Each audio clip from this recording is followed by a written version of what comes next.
All right, well, hello everyone. Thank you for joining us today. My name is Cassie Patterson. I'm the Program and Events Specialist for the Center for Character Ethics at the BBB. And we're just going to have Kip go through some criteria for the torch award application and just give you a little more information of what that entails and how to fill out a great application. So at any point during the presentation, if you have questions, just go ahead and type those into the question box, and we will check those periodically so we can make sure we're answering your questions. And without further ado, I'll kick it over to Kip. All right, thanks, Kathy. Yeah, welcome everybody. I appreciate you joining us. We want to make sure that this isn't, some boring educational webinar on taking you through the process. So we're going to have it be somewhat, as detailed as you'd like it to be. So we want you to ask the questions, but we want to give you a general sense of what a torch award for ethics recipient is really made up of, and as well as kind of going through the process of going through the application process. So those of you on the line, you've either self-identified yourselves as you're a culture that you feel should be recognized, and or you have been nominated by somebody. And we're working with lots and lots of organizations that are doing nominations and bringing people to our attention. And so we want to make sure that that we can do the best job that we can in helping you through the process. I will share that I'll probably share this a number of times throughout the presentation, but we have gone to great lengths, especially this year, to make sure that that we have brought it. In the past, it's been so extensive and intense that businesses have said that was a phenomenal experience to go through for my developing my culture and for learning, but it was a little overwhelming. And we have done a great job of consolidating what we had as 6 trust principles down to 4 buckets that we're really looking at. And in those 4 buckets, we've done a much better job of defining what we're looking for. So I think when you go through the process, it's going to be a lot easier. There's going to be less demands on you for additional supporting documentation and things of that nature. But I'll give you a little bit of a sense today of what the types of things that we are looking for, or the panel of judges are looking for, because as BBB staff members, we step out of the room. We do a lot of the vetting early on. We work with you, and then we step out of the room, and they only call us back in if they have a specific question about the process or what we think about different aspects of different work within a company and so forth. But the independent selection committee is doing the selecting. So with that, maybe go into the next slide. A little bit of the history. So almost 30 years ago, we were out and about. I was talking to businesses, and we were talking about our mission, and they'd say, we don't get complaints, or we already have somebody that handles our complaints. And I'd say, we're not here to respond to complaints. We promote the highest standards of business ethics and conduct. And so the idea was, well, if that's our mission and people aren't fully understanding that, then what we need to do is we need to highlight the best in our community. What are the businesses that are really intentional about being a business of high character and of ethics? So we started early on. It was the Business Integrity Awards. And then over the course of 30 years, we've learned every single step of the way about what it is, what are the great programs and intentional ways that businesses are actually building out their organizations to be leaders in the marketplace and to be really worthy of being recognized, so that we can then showcase the talents and expertise that you have to the rest of the community. And that's what we do. We give the recipients and the finalists some really great attention in our community through lots of different venues. And so it's a way that you can be proud of what you've done. And hopefully through the process, you can spend a little bit more time on focusing on that, especially during the time of COVID, when you need to understand how you want to look when you come out of this. So this is a good time for that. That's a little bit of the history. It is it started here in Columbus, and it became an international program, and we've got over 50 BBBs that do torch awards for ethics, and so you would become eligible down the road for an international torch award for ethics. Okay, next slide. So we do open it to 501c3 nonprofits and C6s located in our service area. So that's important to know because we recognize the nonprofit community as well. You don't have to be a BBB accredited business. So if you were nominated by somebody, it doesn't have any bearing on the committee. And quite frankly, it's a way for us to showcase what we stand for as a BBB. And so as a company, if you haven't looked at accreditation or you know nothing about it, we just hope you learned a lot about the BBB. And down the road, you might say that makes a lot of sense, but it's not a requirement. And then if you're for-profit, you have to have a B rating or better. So we do have ratings on businesses, and a B rating is required to be accredited. So we set that rating up and is a requirement. And then for the C3 nonprofit applicants, we have a 20 charitable accountability standards that we hold charities to. You may not need to go through the entire process as a nonprofit, but we could ask you additional questions relative to making sure that you're in compliance with a number of the 20 standards. Obviously, we're trying to protect that we are not recognizing great work internally, but there's some compliance things that the BBB stands for nonprofits that aren't being adhered to, and we have to make sure that we're covered in that aspect. Next slide. So you have to have been in business for 3 years. We just got done with another presentation of our Spark Awards, and that is really the young entrepreneurs and businesses that have been in business under 3 years, and or they're under 35 years old. It's kind of the early stages, and then the Torch Awards for more established businesses. We want to make sure that all financial obligations must be met. We've had instances in the past where somebody's challenged a finalist because they weren't meeting their financial obligations, and that's an important aspect as well. And then we try to have 5-year increments so that you're not having to reapply every single year. It takes a lot to be a Torch Award for Ethics recipient, and our feeling is that if you are receiving that award, there's a pretty darn good chance that you're very intentional about your culture, and you're going to continue to do that for a period of time. We do have one specifically. We have a number that have won multiple times, but we have one specifically that has won 3 times. They won in 1992, and they've won a couple times since then. And we don't get involved in government agencies. They're not eligible to submit an application. Next slide, please. So I mentioned an independent panel of judges. Your written submission, including example stories and documents. So we're going to go over these different components. This is kind of a general summary, but when you log online, we've done a good job of walking you through these 4 categories and understanding what the 4 categories are looking for. And I'm going to talk a little bit about that today.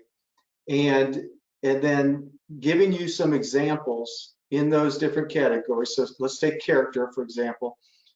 We're going to ask you for kind of a written position statement from the CEO relative to character, leadership, their position on that. And then you might have some examples of some different programs, communications, projects, anything that might have taken place within your organization around leadership, building up your leadership team, around being a leader in the community, just kind of your commitment to high character leadership. We're going to ask for some additional documentation. We typically give you a number of different prompts in terms of it might look like this, and there might be 10 of them on there. You might not have 7 of them. That's okay. We're just giving you ideas of this is how others have displayed this character component in the past, or this is a good way that the judging committee has looked at us in the past and said, hey, this really showcased their commitment to leadership at a high character level. So that's kind of what you're going to be seeing in the format. Next slide, please. So as I mentioned, we used to have 6 principles of trust. Some of them overlapped, so I think people got confused as to, if they put all their eggs in one basket and then they get to the next one and said, well, wait a minute, I would have put some of those over here. We've really aligned it now with character, culture, customers, and community. So, character is about the leadership. Culture is about your organization, your employees, treasuring your employees, taking the leadership character component and how do you ignite the team around that? How do you unify them? How do you steer performance? Those are some of the different areas that go into building a culture of high trust. And again, these are labeled in the application process as prompts. You might have something that looks like this program that really showcases how you steer performance around your principles of your vision and mission, and carry that out. So customers gets into the whole realm of okay, it's one thing if you're operating in high character and you've got a wonderful culture, but is that being conveyed to your customers? How is that being conveyed? What commitments have you made? Those types of things. And then the community, we're going to get into a little bit more detail on the community aspect as well.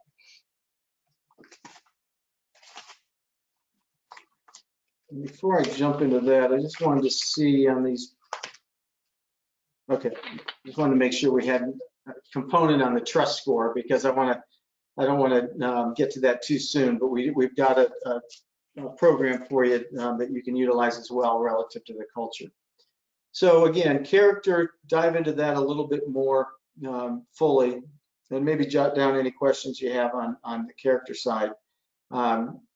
But the whole idea behind character is that we've had instances where individuals, we've done workshops, and individuals have said, I really understand the principles of developing a culture of character within your organization, but what do I do if my CEO doesn't believe in that, or my CEO doesn't treat people with respect, or my CEO doesn't adhere to the standards that they lay out for the business?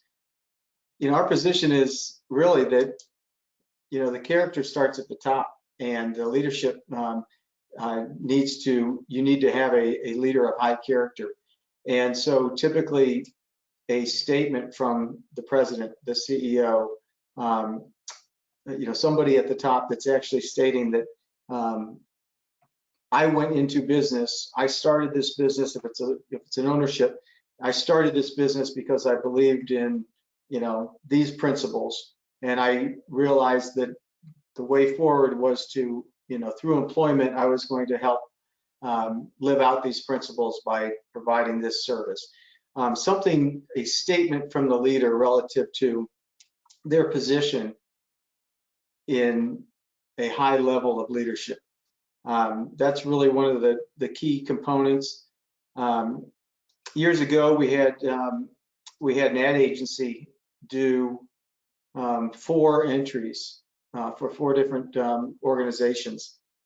And while they were done really well in terms of a presentation, the selection committee looked at it and said, you know, there was a lot written in third person, and there was a little bit too much of a template format.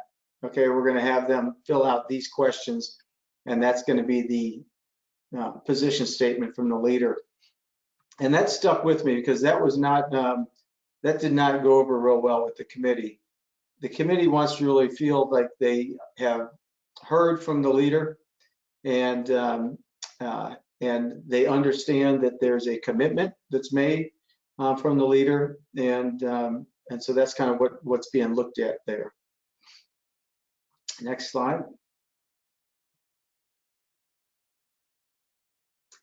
So culture, this is a big one. I mean, I think that, you know, if you think about it, the other ones are customer and community. So the culture is going to have to incorporate, you know, what are your employees proud of? What, you know, how are you able to acquire talent and keep talent? Why do they want to work at your organization? You know, are you an organization that has really cool programs that others could learn from, that that are assisting? I'm thinking, right, because we just finished the Spark Awards and the social enterprise component of what they were presenting. You know, a couple of them really had a heart for the family, and the fact that they understood that there was a component of employment that was really tough when you have either childcare issues or daycare issues or travel issues. And so, you know, there could be a component in culture of, hey, we are so committed to our employees that we have actually instituted this, and this program to support them, with the understanding that they are going to be more productive when we help support them in their home. Something along those lines would be a typical aspect of culture. Culture also takes into account that, you know, when you get into steer performance, some people say, oh, these are all nice, touchy-feely concepts relative to business, but, you know, business is, you know, you've got to, you know, meet the bottom line and so forth. That's all included in here. The idea is that that you have clear KPIs, key performance indicators, clear goals, team expectations. You have things set up so that the communications is so clear that it's not confusing, and you don't have friction within the culture of your organization, because people have a clear understanding of what their expectations are, and how you're measuring those, and how you're evaluating employees. Those are different things that are critical within an organization. When we took the trust score, and I'll talk about that later, but we took it locally, basically asking the employees in these different buckets questions. And one of the feedback we got one year was that we had clear goals as an organization, and we had clear goals as teams, but individuals, there was a disconnect. They could not connect the dots with what they were doing on a daily basis, and how it connected to the team goals, and how it connected to the organizational goals. And that was an eye-opener for us. And so we spent a lot of time on our teams connecting to that, and making sure that there wasn't anybody that was just kind of going through the motions, or they were doing a bunch of things that really we didn't want them doing, because it wasn't going to have any measurable impact on the bigger mission and goals of the Better Business Bureau. So, you know, if you have some very, very intentional aspects of your culture, that's critical. Treasuring people was one of the principles that goes into the culture.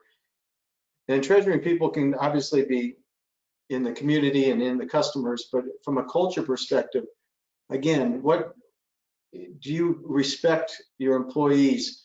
Is there are your HR policies and practices set up in such a way that they're not punitive, but they're to support the organization as well as the employees? Do you have incentive programs? Do you have staff meetings that lift up employees and showcase the good work that they're doing? Do you call out ethical decisions that have been made that are of high character in front of everybody, so that you can show what your organization stands for?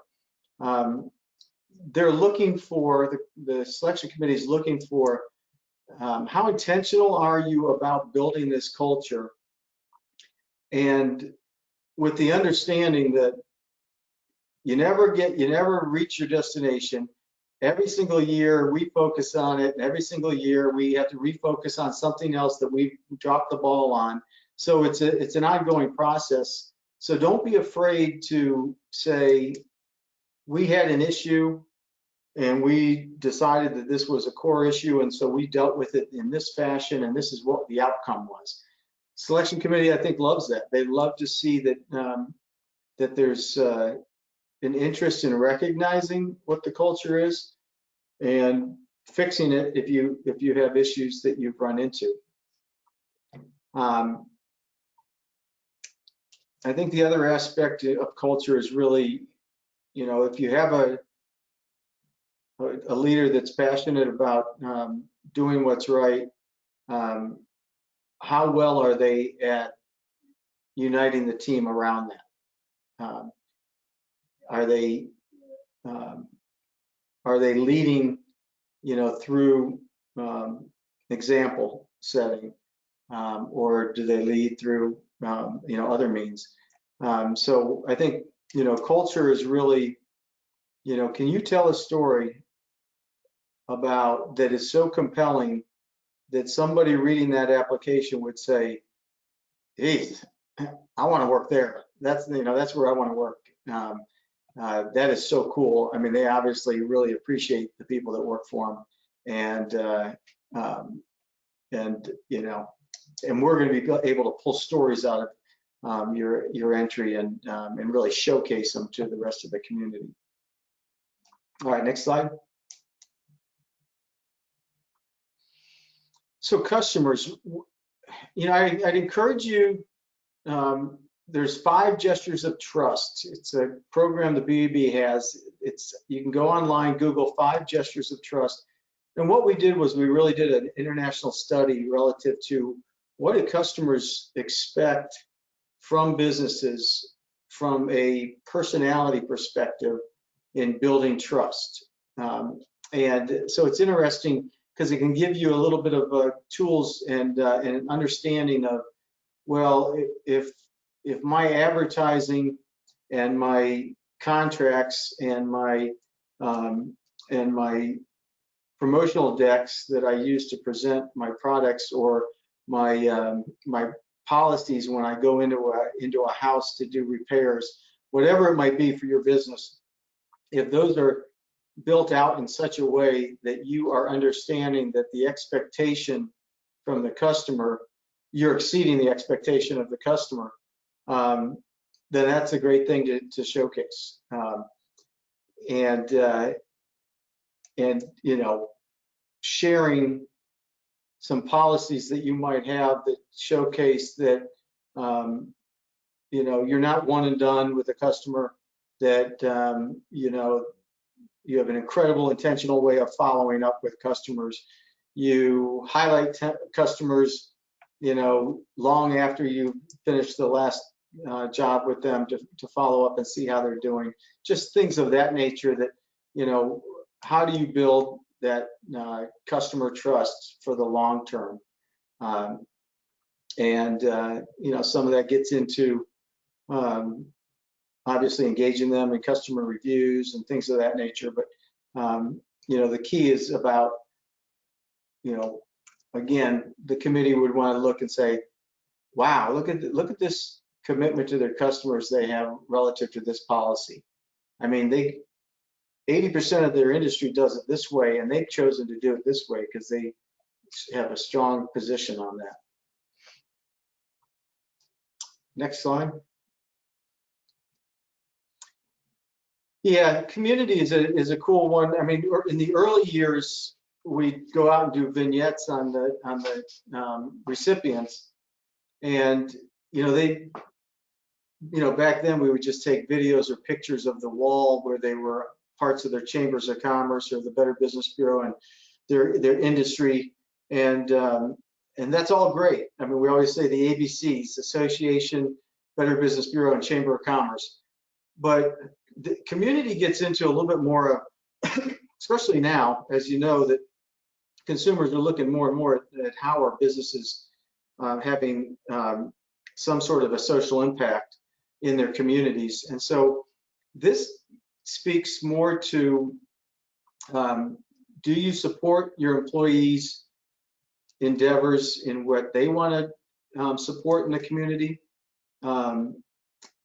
Again, some of the basic is, businesses used to say, all of my senior leadership can be on, we will support them on one board of directors.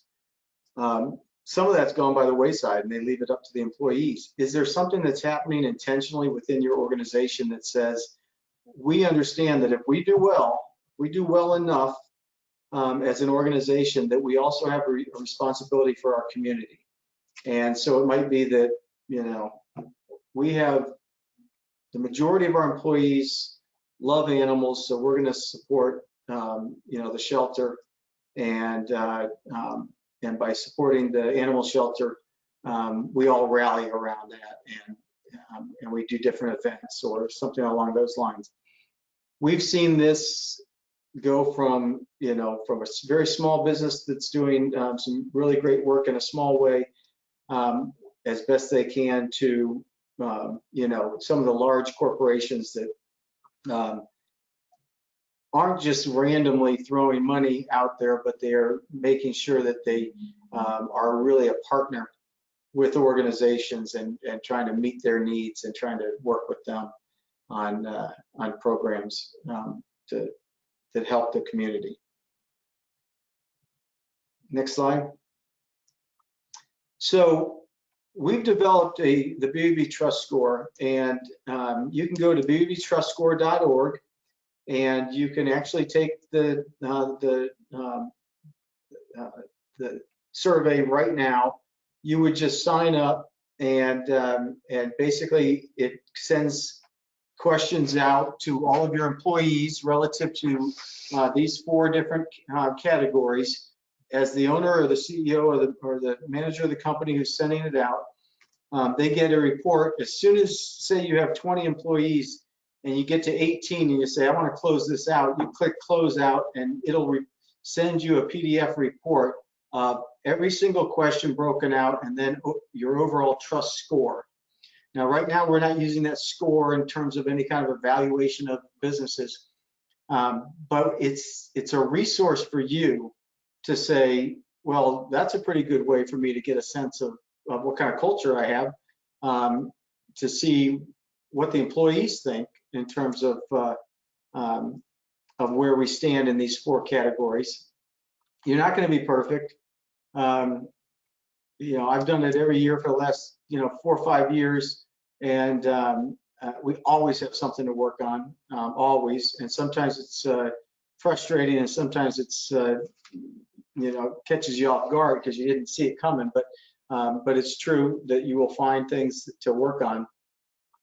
This trust score is right now, it's become a little bit of a startup of its own, in that we've invested a lot in this, and the next stage of this will be, you take the score, you find out that you are low in a particular category, we will drive you to very specific resources to help build up that particular area, so that the Better Business Bureau will be building better businesses.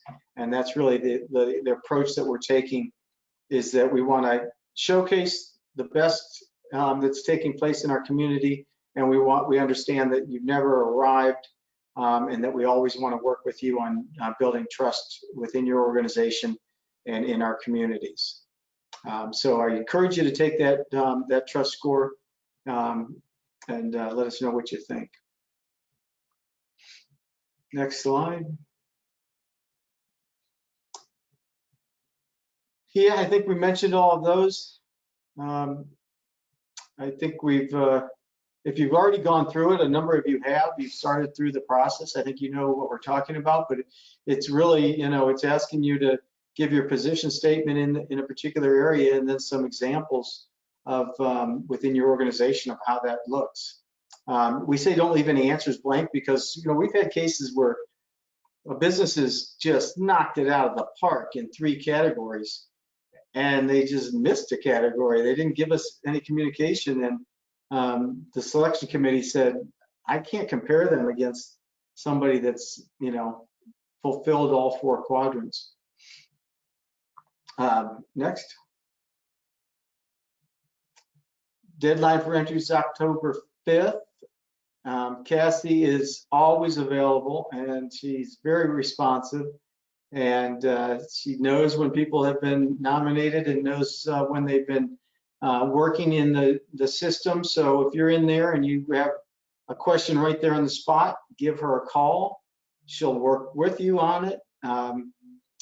I think, Cassie, are there any other specifics relative to kind of the nuances of using the site that you found anybody's had questions with?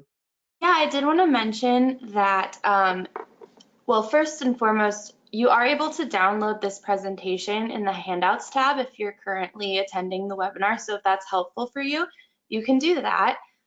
You are also able to, when you go to bbbtorchwood.com, where you'll start the application process, you are able to click a box at the top of the application, and you fill in minimal organizational information, and you are able to click throughout the application. So you are able to see each one of these criteria and some of the prompts that go along with that and what you might want to include. So you are able to do that without going through the full application. You can also save and restart the application. It's pretty user-friendly. And just a reminder, if anyone does have any questions, you can put it in the chat box. We're checking that right now. If you're watching a recording of this, like Kip said, you can call or email me with any questions. Can usually get back to you pretty quickly.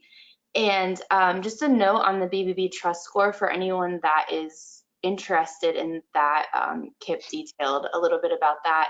You will receive a promo code at the end of the application once you submit your application, and you're able to go in and look at that for free. So once you get to the end, you'll have a little more information about that, and then you'll be sent a promo code. And then if there are any things that come up that you'd like to add to your application based on the results of the trust score, we're happy to let you back in to edit those or anything like that. I'm not sure if we mentioned, but the results of that will not be taken into consideration by the judges. It's just your application that's considered by the judges. And it looks like we don't have any questions. Anything else, Kip? I don't think so. You can reach out to Cassie. You can reach out to me as well. And we really hope that you take it through to the end. We think you will appreciate being involved in the entire experience of submitting the application, working with us down the road on the whole program. And so look forward to seeing your applications. Thanks, everyone.